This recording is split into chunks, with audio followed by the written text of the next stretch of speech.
First and foremost, I want to give all praises, honor, and glory to Yahweh, Bahashem Yahweh Shai, Bahashem Rachakwadash, and double honors to the elder apostles of Great Millstone, and salutations to the elect. This is the brother lawyer from Great Millstone, Miami. And what I want to entitle this lesson is "The Prophecies Are Speaking." Okay, and I mean, amongst us believers, we understand what that means, man. All right, we can look out into the world, okay, and we see these current events, and it's evident, that's clear as day, that the Bible prophecies are coming to pass, okay, as it is detailed what would happen upon the earth in the last days. That is exactly what's happening in these times, okay, and it's all according to Bible prophecy. All right, as the scriptures say, the vision is yet for an appointed time, but in the end it shall speak and not lie. Though it tarry, wait for it will surely come. It will not tarry. That's exactly what's going on in the earth. Okay, so I have a few articles from a few different sources, some headlines, and of course some precepts to tie it all in. And a Lord willing, this video is edifying. This is from Bloomberg.com. All right, it says politics. It says U.S. will face high gas prices as long as it takes, Biden says. National average gasoline price topped $5 a gallon this month. President said he'll ask Gulf allies to boost oil production. Okay, and this was posted June 30th, 2022. All right, this came out yesterday. Okay, all right, it says U.S. President Joe Biden said Americans will have to stomach high gas prices as long as it takes to beat back Russian President Vladimir Putin's invasion of Ukraine. Okay, he says as long as it takes, so Russia cannot in fact defeat Ukraine and move beyond Ukraine, Biden told reporters Thursday in Madrid in response to a question about how long high gas prices might persist. His comments echoes those of UK Prime Minister Boris Johnson, his closest geopolitical ally, and one who is facing similar pressures back home about the cost of living crisis. Okay, all right. So, hey, you see, Joe Beasy, he is not backing down. All right, and of course he's pointing the finger at Russia, which that's according to Bible prophecy, as well. Nation shall rise against nation, and kingdom against kingdom. Okay, which I'm gonna get that right now. Okay, this is Luke chapter 21, verse 10. It says, "Then said he unto them, Nation shall rise against nation, and kingdom against kingdom." Okay, well, let's see. Yeah, I gotta start at verse 9. All right, it says, "But when ye shall hear of wars and commotions, be not terrified, for these things must first come to pass, but the end is not by and by." Verse 10, it says, "Then said he unto them, Nation shall rise against nation, and kingdom against kingdom, and great earthquakes shall be in divers places, and famines, and pestilences, and fearful sights, and great signs shall there be from heaven." Okay, so the Lord, when the disciples asked him, okay, what would be the signs of his return and of the end of this age? All right, he told them this would be one of the signs: wars and commotions, rumors of wars, nation rising against nation, and kingdom against kingdom. All right, so this whole Ukraine conflict between, Russia, Ukraine, okay, and the West, all right, this is not going anywhere, okay, and he's blaming it, the high gas prices on the conflict in Ukraine, okay, all right, and hey, he says, hey, he said as long as it takes for you know uh, Vladimir Putin to be pushed back in Ukraine, that's how long he's willing to allow these gas prices to persist. Okay, and that's going to lead to what? Again, what the scriptures tell us here. All right, in in Luke 21, again it says about distress of nations, man. All right, this is Luke 21 and 25. It says, "And there shall be signs in the sun and in the moon and in the stars, and upon the earth distress of nations with perplexity, the sea and the waves roaring, men's hearts failing them for fear and for looking after those things which are coming on the earth, for the powers of heaven shall be shaken."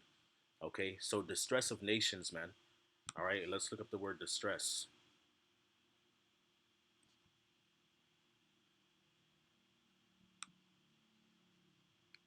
All right. Strong's G 4928. Sunache. Sunache.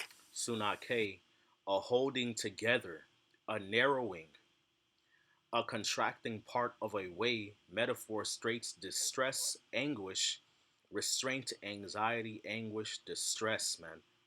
Okay, so people are finding themselves between a rock and a hard place. Things are getting tighter. Okay, things are getting harder. They are in distress, man. People hurting, man. Okay, all right. Hey, Second Ezra chapter 16. Okay, this is Second Ezra chapter 16, verse 17. It says, woe is me, who will deliver me in those days? The beginning of sorrows and great mournings. People are mourning over these gas prices, man. Okay, inflation, the cost of living, the cost of food, okay, energy prices, all right, all these things, man. People are sorrowful and mourning behind these things, which scriptures tell you when the righteous are in authority, the people mourn, but when the wicked beareth rule, I'm sorry, when the righteous are in authority, the people rejoice, Salakia, but when the wicked beareth rule, the people mourn, okay, all right. So that's what's happening, okay, underneath this wicked rulership of Esau, Edom in these last days. All right, so I'm gonna read this verse again. It says, "The beginning of sorrows and great mournings, the beginning of famine and great death, the beginning of wars, and the powers shall stand in fear, the beginning of evils. And what shall I do when these evils shall come? Behold, famine and plague, tribulation and anguish are sent as scourges for amendment." Okay, which hey, this famine is real. It's going down, man. Okay, all right. And you have these different truckers and shipping agencies complaining about diesel prices, gas prices, which is making it harder for them to bring the food and the products to the grocery stores. Okay, which means there's a scarcity. Okay, all right, in the inventory, so they have to raise the prices. All right, all these things, man. Okay, so yes, man. And again, it says tribulation and anguish. Okay, scan okay, if I'm pronouncing that correctly. Distress of nations, the beginning of wars. All right. So this situation with the West, funding Ukraine and Vladimir Putin and the whole Ukraine conflict, this is not going anywhere. Okay, these gas prices are going to continue to go up, and things are going to continue to get harder. Okay, and we're already on the edge of $6 national average. Okay, expected to go higher. Okay, this is from theguardian.com. All right, and this was posted again on Thursday, the 30th of June, 2022. All right, it says a quarter of Americans open to taking up arms against the government, polls say. Damn, a quarter? All right, 25%. All right, it says survey of 1,000 registered U.S. voters also reveals that most Americans agree government is corrupt and rigid.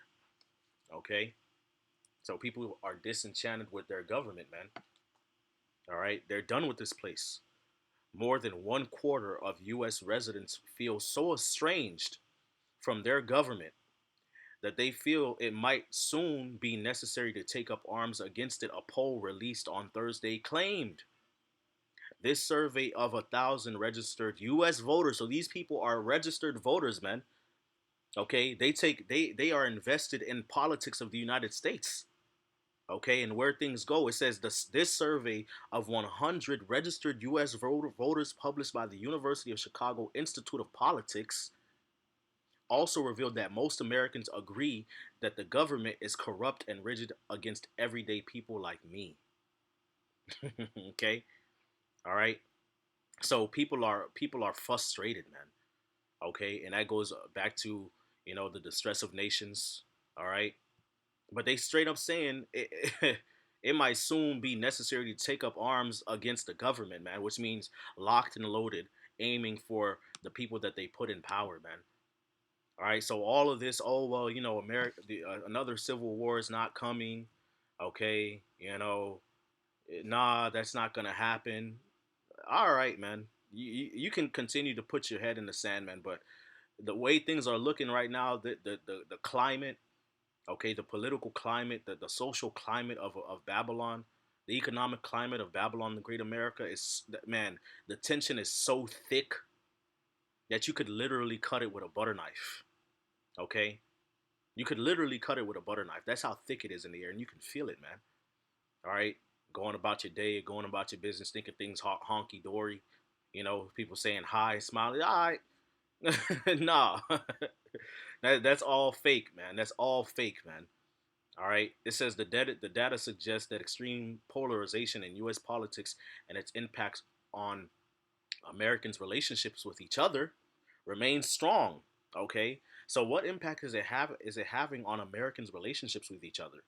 A negative impact, which goes to the scripture, which I'm gonna pull up, that the Egyptian shall be against the Egyptian. These statistics come as a congressional committee is holding public hearings on the January 6th insurrection. This deadly attack on the U.S. Capitol stemmed from a false partisan pro Donald Trump belief that Joe Biden did not win the 2020 election. Rioters attempted to thwart certification of the election in an effort to keep Trump in office. All right. So, hey, again, the division, man. All right, the division is set, which the scriptures tell you, uh, friends shall fight one another like enemies. All right, every man's hand shall be against his neighbor. Scriptures tell you that. All right, this is Isaiah 19:1. It says, "The burden of Egypt, behold, the Lord rideth upon a swift cloud, and shall come into Egypt, and the idols of Egypt shall be moved at his presence, and the heart of Egypt shall melt in the midst of it." Okay, which the swift cloud is the chariot. Okay, the Lord's chariot. All right. And when he comes, all these idols and false beliefs and hopes that these people have, whatever's remaining left of it is going to melt away, man. Okay. Verse 2, it says, "And I will set the Egyptians against the Egyptians, and they shall fight everyone against his brother." Okay. Which the modern day Egypt is Babylon, the great America, man. Revelation 11. Okay. Spiritually called Sodom and Egypt, the great city, Babylon. All right. Look at the back of the dollar bill, the $1 bill. There's a pyramid. Okay. There's an obelisk in Washington. Okay, there's a Memphis. There's a city named Memphis. The same way there was a city named Memphis in Egypt. Okay, all right. Many of your holidays go back to ancient Egyptian practices. Okay, verse 2 again it says, "And I will set the Egyptians against the Egyptians, and they shall fight everyone against his brother, and everyone against his neighbor, city against city, and kingdom against kingdom." Dang. Okay, and that's what they talking about right here, man. All right, let's go to Second Ezra chapter 15. I'm sure we were already anticipating that when I saw this article. I was like, yeah, Second Ezra 15 is getting ready to pop off, man. Okay, all right. This Second Ezra chapter 15, verse 14. It says, "Woe to the world, and them that dwell therein, for the sword and their destruction draweth nigh, and one people shall stand up to fight against another, and swords in their hands." One people shall stand up to fight against another, and swords in their hands. What's the modern day sword? The gun. Okay, rifles. All right, and maybe and even in some cases people will actually take up sword and machete or whatever. Right, one people shall stand up to fight against another, and swords in their hands. That tension between Americans, man. All right, this article when I read it, I want to say it actually went into how people have lost friends and are staying away from family and relatives because of how divided they are over politics, man. Okay, toward at the end of the article, it says this: the survey also stated that almost half of respondents expressed averting political talk with other people because I don't know where they stand. One quarter described losing friends, and a similar proportion claimed to have avoided relatives and friends due to politics, per the survey, man. Okay, which the Lord, the scriptures go into that too, man. Okay, I'm not come to send peace but a sword, man, to set a man at variance. Okay, oh man, this is getting juicy. Okay, this is going to Matthew chapter 10 verse 34. It says, "Think not that I am come to send peace on earth. I came not to send peace but a sword." Okay, which represents violence and division. Okay, "For I am come to set a man at variance against his father, and the daughter against her mother, and the daughter-in-law against her mother-in-law, and a man's foes shall be they of his own household, man. All right, so when Yahushua came on the scene and he said it is finished and he rose again, it was a wrap, man. That set all these prophecies in motion, yo. Okay, all right. Oh, but that was 2,000 years ago, and the Bible's not relevant to these times, and that's a fairy tale. Is this a fairy tale? Okay, is that a fairy tale that we see here? Second Ezra 15:15, and for the sword and their destruction draweth nigh, and one people shall stand up to fight against another, and swords in their hands. For there shall be sedition among men and invading one another. They shall not regard their kings nor princes, in the course of their actions shall stand in their power. Okay, does this article not reflect what the scriptures are already telling us, man? Yes, it does, man. Okay, we are here, man. Things are happening, man. Okay, sedition, conduct or speech inciting people to rebel against the authority of a state or monarch, incitement to riot, rebellion, agitation, rabble rousing. Okay, fomentation of discontent, troublemaking, provocation, inflaming rebellion, revolt, insurrection, rioting, mutiny, insurgents, insurgency, civil disorder, subversion, insubordination, disobedience, resistance, defiance, man. They talking about taking up arms against the government, man. Okay? Hmm. So, yes, we are here, man. It's going down. All right? In verse 17, it says, a man shall desire to go into a city and shall not be able, which the powers that be know that people are going to riot and go up against their government. They know that. They read the scriptures. They study human nature and psychology and you know all of these things. They know that. Okay, they know Second Ezra chapter 9 says that when there shall be seen uproars of the people in the world. They know that. So guess what? They're planning to shut this thing down again. All right, by whatever means necessary, whether they want to say a pandemic, okay, or a national emergency, civil unrest. All right, they're gonna bring those troops in, and they're gonna bring those barricades and those blockade points in, man. That's gonna be a real reality. People are not gonna be able to go from one part of their city to another, one borough to another. No, people gonna be trapped in their neighborhoods and trapped in their houses, man. Okay. For because of their pride, the city shall be troubled, the houses shall be destroyed, and men shall be afraid. A man shall have no pity upon his neighbor, but shall destroy their houses with the sword and spoil their goods for the lack of bread and for great tribulation, man. Okay? So this famine is coming. All of this happening at the same time. Lack of bread, okay, civil disorder, people coming up against their government, not regarding what their government is telling them. Okay? All right, and eventually people gonna start breaking into each other's houses for food and sustenance, man, killing each other, not having any pity. Okay, all right, now this is from Forbes. All right,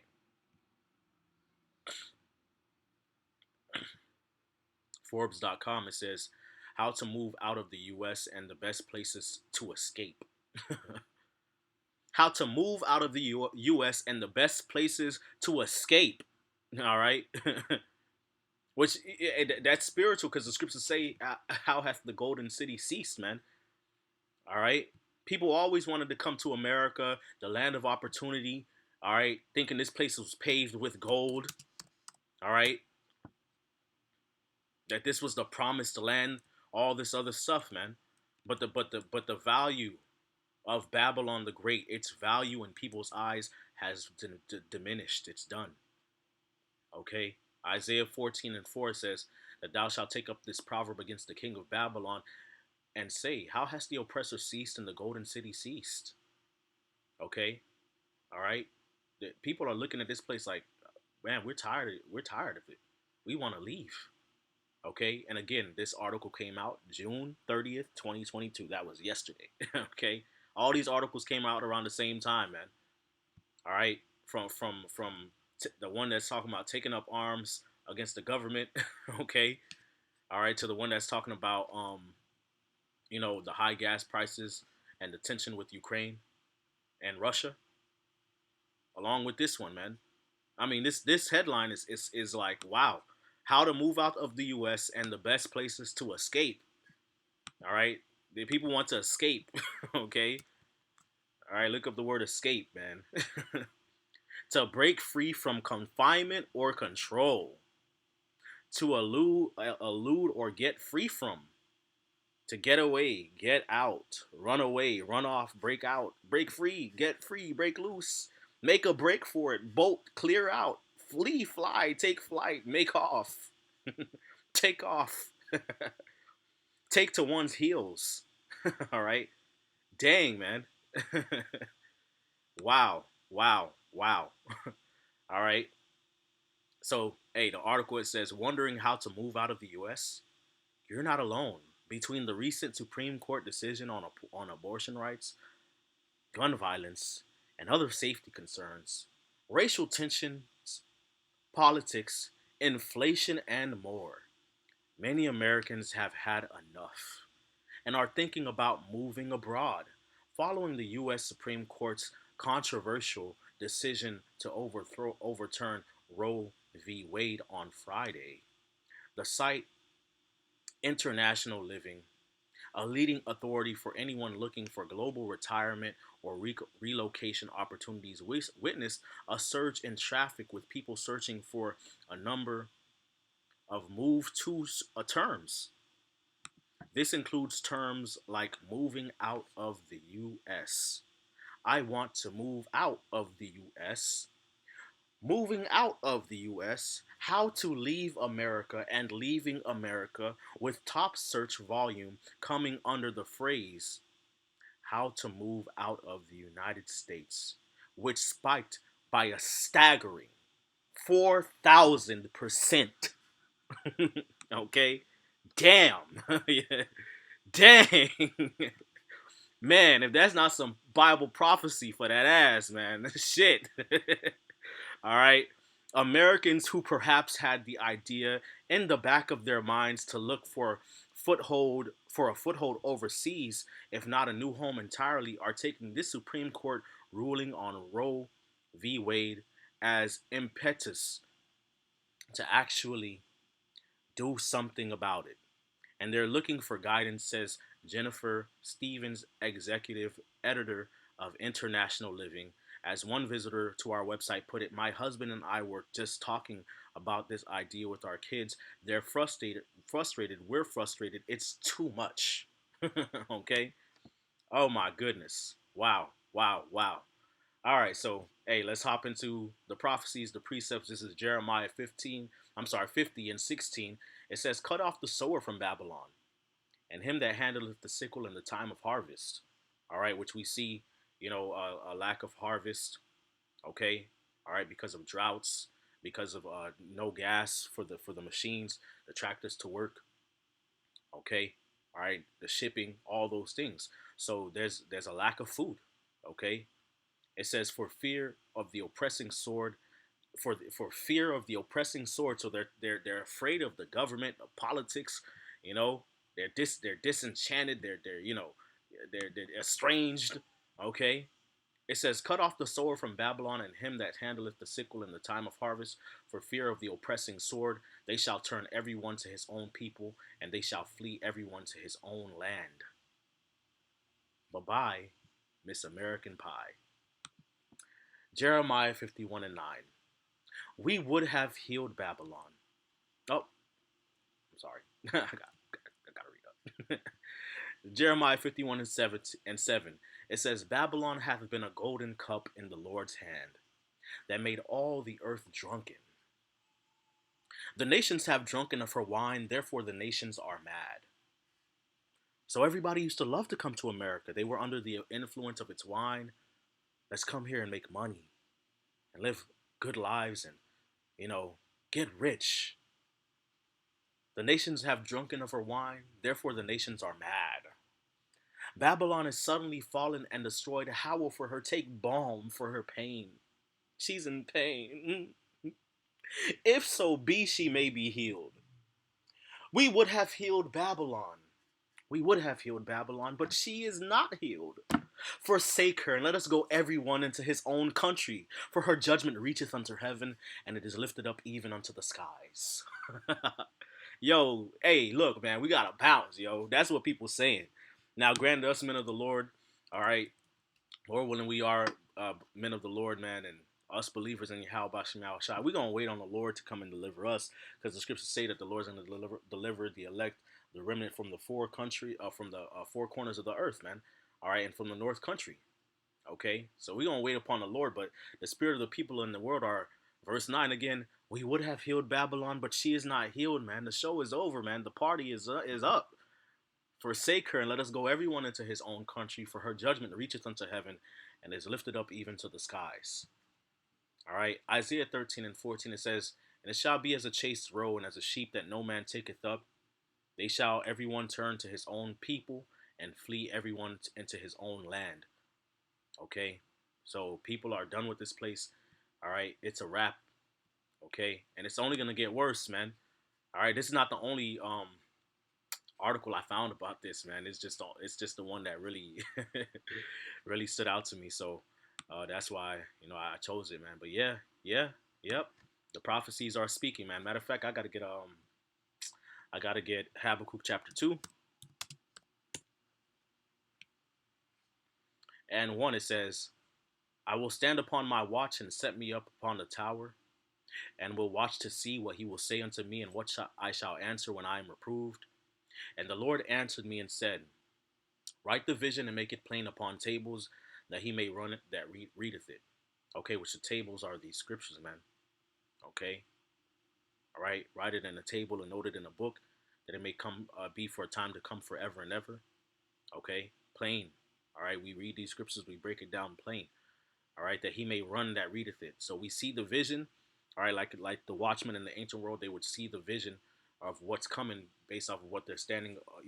They'll be in the watchtower and they will see the danger coming, from an opposing army. Then they would run and go tell the report. Oh, damn, they had, 4,000 troops or 40,000 troops. They got horses and chariots and elephants and catapults, man. Okay, so that's basically what we're doing, man. We see the vision and we're sitting upon the watchtower. We see the vision and we see what's happening and we go and run and tell people, man. Okay, verse 3, it says, For the vision is yet for an appointed time, but at the end it shall speak and not lie. Though it tarry, wait for it, because it will surely come. It will not tarry. Okay? All right, so the vision is yet for an appointed time, man. All right, it's speaking. All right, it's not lying. This is not something that's taking its time. It's going down. All right here, right now, man. All right. So with that, I want to give all praises, honor, and glory to Yahweh Bahashem Yahweh Shai, Bahashem Rachakwadash, and double honors to the elder apostles of Great Millstone, and salutations to the elect, Kwame Asheral and Abad Babal. Shalom.